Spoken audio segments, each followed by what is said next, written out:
Hello everybody, welcome back to Cinema Savvy. It is myself, George, bringing you a brand new review, and today I'm going to be talking about the Thunderbolts, which is now at cinemas worldwide, directed by Jake Schreier, and of course the latest entry in the Marvel Cinematic Universe. I have seen the film today. I'm releasing this on Sunday, May the 4th. May the 4th be with you. We don't have a Star Wars themed video this week. However, we are, of course, doing our weekly Andor discussions, and we did a big special on Revenge of the Sith last week, the cinema anniversary. Of course, I'm plugging Star Wars, so it was a bit weird going to the cinema to watch Marvel today, but it's been a very busy time. I've been away. I've not had a chance to see the film until today. I couldn't even make the press screening as that clashed with the football, so I have come into the Thunderbolts pretty late compared to standard Marvel films, other people I know, people in film circles, so I've gone in today, public screening, 10 in the morning, only because I was woke up very early, and I went in open-hearted, optimistic, because I hadn't read too much whilst reading a little bit about this. I hadn't seen too many trailers, but before I start talking about my experience watching the film, I do want to obviously, of course, plug our social medias. We, of course, are moving into blockbuster season. We're going to get way more reviews, way more spoiler discussions. This is, of course, a spoiler review, so I'll be discussing spoilers at length, however I feel fit. So if you haven't seen the film, do not watch any further until you have. If you have seen the film, please of course leave us some comments, your thoughts if you enjoyed it, if you didn't, what's working for you, what's not, the current state of the MCU, all those sorts of things. I'm obviously doing this video solo today, so as I said, I've been away, it's been very last minute, not been able to put together our own team of Thunderbolts, but that being said, I'm excited to see what other people do think, so as I said, do leave a comment. Other videos are coming up, as we said, but let's keep talking Marvel, because we've got one more Marvel film after this to round out 2025. I am behind on the TV as per. I've not seen Daredevil and a few other things. So we're heading towards Doomsday. We know it's in production. We had that video of all the chairs and stuff like that. So there's a goal in sight, and we're a year away. Ironically, Kang Dynasty would have opened up in cinemas this week, but we haven't. Instead, I guess we can say we've had the new Avengers open up in cinemas this week because, of course, the asterisk that was rumoured, that people were discussing, that became a really important part to marketing discussion of the film. What did the asterisk mean? And it is the revelation in that these are the new Avengers. A decision which I absolutely loved. I'll be talking more about that as I get into the film, as I talk about characters, thematic story, because I don't normally do spoiler discussions by myself, so I'm very cautious about doing this. There's a few things I don't want to miss, and speaking of things I don't want to miss, one thing we have, I guess, as an identity of the channel, we're approaching our 10-year anniversary this week. Always spoke about the cinema experience, and certainly me at length has waffled on about the right format, seeing things correctly, preserving the experience whilst trying to encourage people to go. I like to report on public screens if I've not been at a press screening. I like to see how the public are, as bad as they can be at times. And for 10 AM on a Sunday, on a bank holiday here in the UK, there's about 40-50 people booked in the IMAX, which is pretty good going given the time of day. I'd imagine this would be full in the evening, certainly, especially on Friday, maybe Saturday. So there was a decent sized crowd, and even better, they were quiet. I don't like the cheering, the screaming that can be avoided, especially in the morning. People aren't eating food as much, so it was a lovely experience, I've got to say that. And if I open even talking with the IMAX side of things, I was very pleasantly surprised that this film is actually using the IMAX aspect ratio correctly for action sequences, for shooting this, whether it be on location, action scenes, other scenes. It looked so much better than some of the more recent Marvel films, and it's terribly unfair to compare other Marvel films to this. But at the same time, it's hard not to, because it's the MCU. It's a collective. It's a cinematic universe. Everything coincides with one another in theory and story, and this is one of those films where we are getting back on track. And that's a very overused term, I think, at the moment. That's not me using this film to criticise the prior Marvel films. I feel as an instant reaction as such that this film feels one of the more clear and concise Marvel films in recent memory. It doesn't feel like it's had 2 or 3 different rounds of reshoots or editing or characters change. It seems to have a pretty great production cycle in the sense that it seemed to be filming. It had a release date, it stuck to it, it came out, here we are. We haven't had that as much in recent years. And it's great for the, I don't want to say continuity, but it's great for the production cycle, for the release schedules, that things are working, things are in motion. Of course, we've got Fantastic Four coming out in July, which I'm very excited for. And just a passing comment on Brave New World, a film which I think is fine. And that's kind of where I stay with it, it's average. But Thunderbolts, this is not average. This is one of certainly the better Marvel films. And calling it a better Marvel film also feels a bit unfair. I think this is what you could describe in the first 3 phases of Marvel as a standard Marvel film, which sounds again like a criticism, but that definitely isn't, because the consistency and the quality of the first 3 phases was so different to now, where there's been some absolute bangers in phase 3 onwards, but unfortunately there's been some that aren't, and there's been some where it's been plagued by reshoots, by production issues, of course COVID. It's been very inconsistent in the MCU. Even the timeline itself and different stories, it's a very different studio to even 5-6 years ago. I know there's reports by Kevin Feige that is believed that, the Disney execs have basically said to him that you need to stop making it like it's homework. Ironic when the Disney execs are the ones pushing for everything to go onto Streaming Plus. Of course, this film having characters being met on streaming services. Some characters, of course, in Black Widow who have popped up for the first time. I'll get into that very soon. But my experience in initial impressions, I really enjoyed this film. I'll be totally honest, this film blew me away. Maybe it was the lower expectations. Maybe it was me not particularly caring too much about the band of characters they put together. But for it to end up becoming a new Avengers origin film, I absolutely loved it. I loved it for that reason. It earned the title by the end of the film. It's a film that brings together a group of ragtag characters, originates them in a story with one another, puts them in these scenarios, and they form a team naturally through that. And you have to give credit to the director for how he's sequenced the film, with the action, with the drama as well, the writers involved. I think I read one of the showrunners from The Bear co-wrote this film as well, which is quite remarkable. And I really appreciated what this film did with regards to its story. And I guess you could say one of the clear themes of depression. Very out there for Marvel to tackle that, and some studios struggle, especially with blockbusters, about going into themes such as those in your, I don't want to call them generic action films, but in what would be a non-traditional film with that budget to discuss that, to put depression front and centre is one of the real powerful moments of this film, which I think is going to stand this film out from many others, that works in uniting these characters together to put them on a story that I guess we now know we'll see next year with Avengers Doomsday. Of course, we get that second credit scene. But when I talk about some of these characters, I'm going to obviously kickstart with Yelena, played by Florence Pugh, who I'm not going to say carried the film. She's the lead in the film. It's great that Florence has been able to not stick with Marvel, but she's gone from supporting character in her appearances to now she gets to lead her own film. She's leading her own team.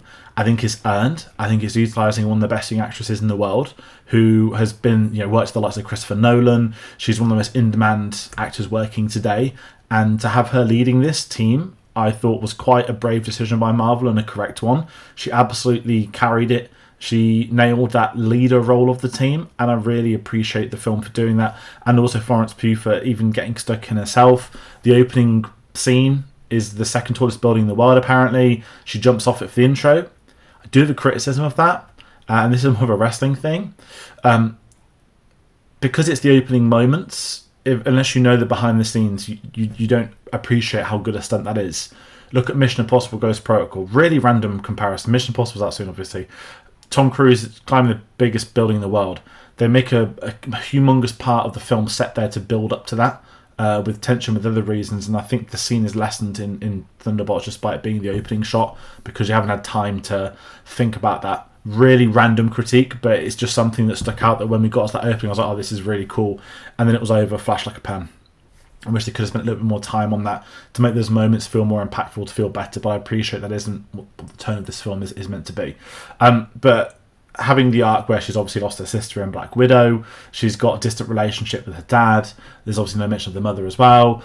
It's a really interesting one that we propel her into the front, that she is struggling with depression. She doesn't want to sort of do the job she does anymore. She doesn't get anything out of it. She's struggling. We find later on through Revelations that she's sort of turned to alcohol as well. A very real character, that this does happen to normal people. I know this is the hyphened MCU, it's Marvel, it's superheroes, it's characters, it's assassins.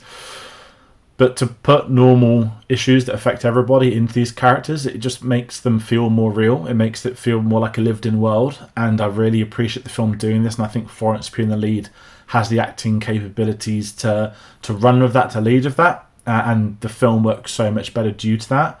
I'm then going to talk about Bucky, who is not in the film as much, but he very much is a key part of forming the team together. His experience, I guess you could say he's an MCU veteran at this stage. He's great in this, you should expect with him.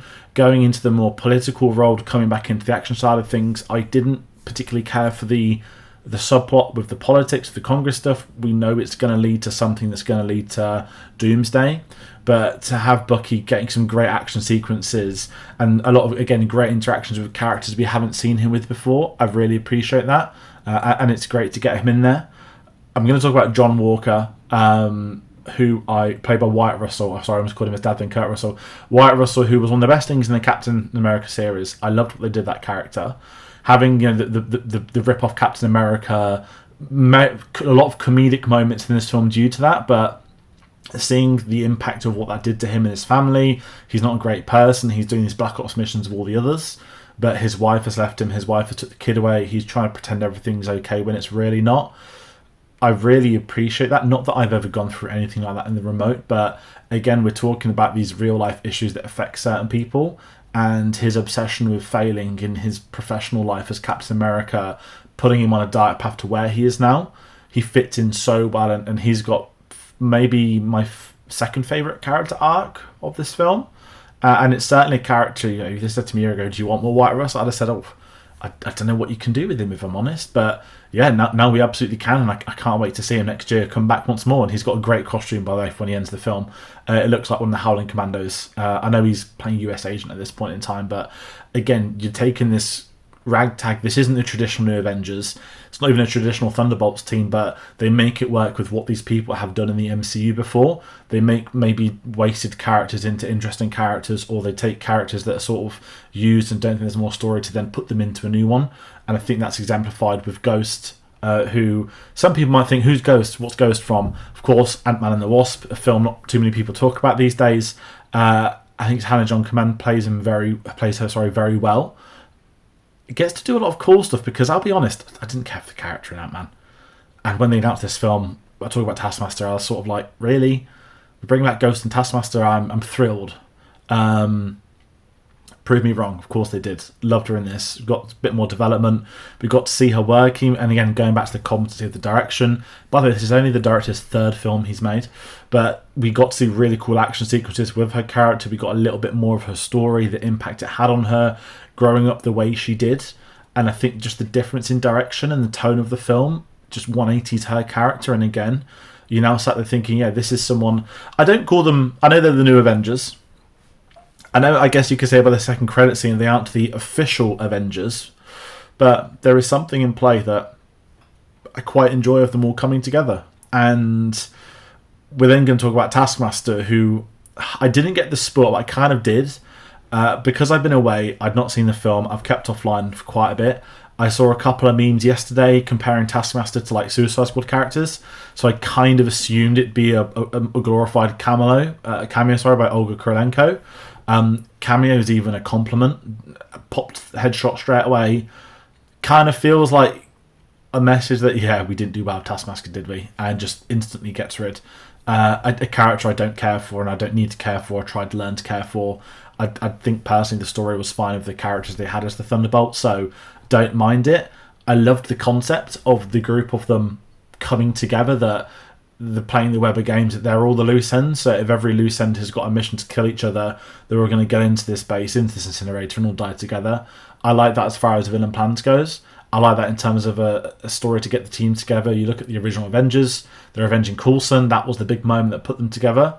Whereas this one, it was about a bit of self-justice that morphs them into a team. We obviously get Red Guardian coming in, we get David Harbour coming back, who I absolutely love. I'm so excited it made me realise, like, we're getting Stranger Things again this year. But to get him back in this role, who I've loved in Black Widow, very comedic, still very comedic, just has great charisma. Him and Florence Pugh with one another are just great when they get sequences, and the emotional heartbeat of the film really sticks with him in that father role. Some of the more distant moments where, Yelena speaks about losing him, that he wasn't there, he's not bothered, something some dads will do. He's clearly depressed still that he isn't, working. He wants to be working as a superhero, but he isn't, and he's desperate for this to come together. But you could even see he puts his own personal beliefs as a team aside for his daughter to lead. And I think the big sequence when he speaks about her being a leader is a really great moment. And again, the characters they picked worked for the story that was being told. And I thought at one point, are we going to lose him? Is he going to get killed off? But he didn't, thankfully. Can't remember if he's in the chairs for Doomsday, but I'd forgotten about half the chairs. And then we've got Bob, played by Lewis Pullman, not to be confused with Bob from Top Gun Maverick, also played by Lewis Pullman. Obviously, Bob's also the Sentry in The Void, the antagonist of the film, and for me personally, the glue to this film. It's a really difficult one to talk about this, especially on my own on stream, but Bob as a character, as a villain, if you want to call him that, which still feels somewhat unfair, the villain of the film is depression. It's just as simple as that, and it's going to get emotional, it's going to get real, it's going to get heavy. This film, to talk about depression in a blockbuster scale, in a Marvel under a Disney banner, not Fox, not an 18 or rated Deadpool laugh, in the core MCU cycle of films, to have them go into depression as a big subplot, I don't want to call it even a subplot, as a key theme of this one film, I think it's one of the bravest things Marvel have actually done. It's something I feel like Marvel's been missing, that they've been so scared to avoid playing it safe, avoid being predictable, that they really went there with this character who has struggled with his life. He's been addicted to drugs, he's been travelling, he's took this medical stuff in the hope that it can make him a better person, and he has his highs, he has his lows, but those highs and lows are so varied that it naturally lends itself to being the Sentry or being the Void. And I think where the film really worked for me was not ultimately his plan of just, I'm going to send off everyone to the Void, but when he's having a bad day as such, it's the takeover that he's just going to send everyone to the cruelest, darkest, most depressing moment of their lives, and they're going to have to relive that moment over and over and over in a box until they're done with it. It's an incredibly risky role to put in a film like this. I think you have to have the right writers involved, which they did. You have to have the right directors, they do. And as far as an actor goes, Lewis Pullman was amazing in this. I loved him in this. Once again, what I said at the beginning, this feels like real people. This is the most real of them all. It's something that affects so many people. People in your close circles you'll know about, people in your close circles you won't know about, who go through stuff such as this. It's pretty tough watching this, if I'm completely honest, in a really inspiring way. That I'm glad they've done this, and if there are people that are going through stuff that haven't come out to others or think they're alone in that, I'm not saying watch the Marvel film, it helps, no, but it's a message for others that may need support, that you can find support with other people. And I think that's what the Thunderbolts is. It is this group of people that come together, not just because they're depressed, but because they've been used, they've been abused, they've not done good things with their lives at times, some of it their fault, some of it not. They have to come together, and through that they find themselves as a new family. And I really appreciate that as a new Avengers team, that the film ends with the announcement these are the new Avengers, and I sat there like, that is a team. For the first time, it feels like a team. It isn't the end credits of Age of Ultron where we're just going to chuck 6 characters together we've seen in a montage and say, let's go. We get in conflict with, in the post-credit scene, that, Captain America doesn't approve of this new Avengers. I like that too. I'll get into the credit scene later, but all of this stems to Lewis Pullman playing Bob. I really enjoyed this performance, if I'm honest. I can't wait to see a bit more from him. I doubt he'll get called Bob for a third time, otherwise we're going to enter hector territories of character names, but the glue for the film for me. And it's why I'm making this review a spoiler, because I wanted to talk about that. I didn't know this was going to be a part of it. I saw a few friends had spoke about how the film had connected with them, the film had done something different. I thought, maybe we'd get a bit of grief with Florence Pugh, with Black Widow, of course, like what we got in Hawkeye, but to have a lead as Lewis Pullman, the antagonist, it's what he's going through, what he's gone through. We learn more about his history as the film gets nearer the end, and the resolution of that, it being a spoiler discussion. It's not just the fact they all come together and have a hug, because I've seen people use that as criticism. It's not. It's the fact that the characters know that only they themselves can not fix themselves, but they have to face their past at times, and it's how you face your past and deal with it is what makes you stronger as a person, and you are stronger when there are people with you. And I think that's what this song exemplifies as a message. So it's going to be very praised by me indeed for this. Again, if I look at the MCU as a concept of 35 films, there's very few when you can look at and think of certain things like the Winter Soldiers, the spy one. I don't want to call Thunderbolts the depressing one, but it is going to be the film about depression. You're going to have obviously your big scale Marvel ones. You've got the heist film, which is the first Ant-Man. There are so many subgenres that this is what I think Marvel has missed in recent years. They haven't had that consistency. They haven't had, I think, the concepts into the stories. It always felt very paint by the numbers, like, we want to do a film about this. We want this character in this film to set up that. And that's what they've run with. They've missed the storytelling. And we still get the connective tissue you'd want from the MCU in this film. Of course, in the credit scene, the second credits, we get the Doomsday tease. The Fantastic Four are on their way to Earth. I'm very excited for Fantastic Four. I did wonder at one point, would it be something Doctor Doom? I don't know, but without speculating too far, what do I think the meaning of this credits? Could this credit scene have an impact on what's going to happen at the end of the Fantastic Four film? I don't know. I don't like running with theories too much, because people get attached and then they dislike what they haven't had in their head. It's a problem that affects so many franchises, particularly Star Wars. But I love the concept that, let's say Galactus is successful in destroying or does the Fantastic Four's Earth in whichever multiverse they're going to be in. The idea that they have to break into another one. I like that idea, but we know that Doctor Doom's going to be involved. We know that there's going to be probably a Doctor Doom cameo in Fantastic Four. We know, obviously, Doomsday shooting now. It comes out in July, the film. Fantastic Four's having its last few pickups at the moment. I'm really intrigued to see what they do, but it's a great little tease that makes me more excited for July, because now I get the question of, okay, how are they going to get there? Or maybe they're not going to get there. Maybe that is a scene from Doomsday. You know, like how in Captain America, the First Avenger, they gave us a scene from the first Avengers film. So it raises lots of great questions without taking the focus away from what you've just watched. It does what a credit scene should do.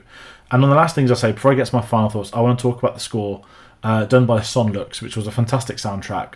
Marvel has obviously had Michael Giacchino for so long, doing so many great ones. I do feel there's like blistering gaps of the quality of some scores Marvel films have. They've not been as consistent as other franchises like DC, of course, Star Wars, and a few others. But it's great that we got something a bit different with this one. And I thought Sonlux's score was very, very good. It worked hand in hand with the story and what it was trying to do. So, again, it's quite glowing. It's probably the most glowing I've been about a Marvel film in quite a while. I don't want to sit here and say your best Marvel film, or this best since Endgame, or we're so back, we're so not back, all that nonsense. Just enjoy it for what it is. There has been very good films since Endgame, but it's the consistency of having good films and then ones that aren't as good. But you look at them collectively as a 35, just the consistency of the first three phases is just unparalleled. And what that story was always leading up to is so different to what Doomsday is. Doomsday is still an unknown. The Infinity Gauntlet wasn't an unknown. And that's where the clashes are in that. So I'm excited for what comes more. I've seen all of these films at the cinema. I've been watching them since it sounds depressing. I was like 16, I guess, when they started. No, I was 12 when Iron Man came out. So it's over half my life they've been making MCU films now. And obviously I'm going to continue to watch them. I don't force them on people. I don't try and encourage people to. It's not the easiest thing to say, hey, watch this film. Here's 34 films to watch in advance plus 10 TV shows or whatever it is now. Enjoy it for what it is. And that's kind of where I'm going with this review. I really recommend the Thunderbolts. If you're a bit nervous of Marvel, I mean, you wouldn't get into a spoiler discussion, then I obviously am recommending this film. I think, as I said, it's one of the bravest ones they've done with regards to story. A film about depression set in an action blockbuster, I don't really think that's happened before. And again, credit to everybody involved for doing so. Two fine performances from Lewis Pullman and Florence Pugh, a great score, great direction. I'd be very curious. I'd like to see another one of these films, but I'm not getting carried away because we still have a lot more Marvel announcements to come. So that's going to be it from me today talking Thunderbolts. I hope you've enjoyed it. What else is coming up? We've got Last of Us tomorrow. We've got Andor on Thursday this week. We're obviously switching them. The channel's 10th anniversary on Wednesday. We're going to have a special video up. We've got new releases. We've got Lilo and Stitch coming. We've got Mission Impossible coming. There's so many big films releasing. We're getting a really packed summer blockbuster season. So there will be a lot more reviews. And you can, of course, find out what we're doing on our social medias, linktree.com/cinemasavvy. That'll put through to our Facebook, Twitter, Instagram, Letterboxd, and Blue Sky. We're on all of those sites. But that's going to do it for me today. Thank you all so much for watching, and I'll see you on the next one. Take care.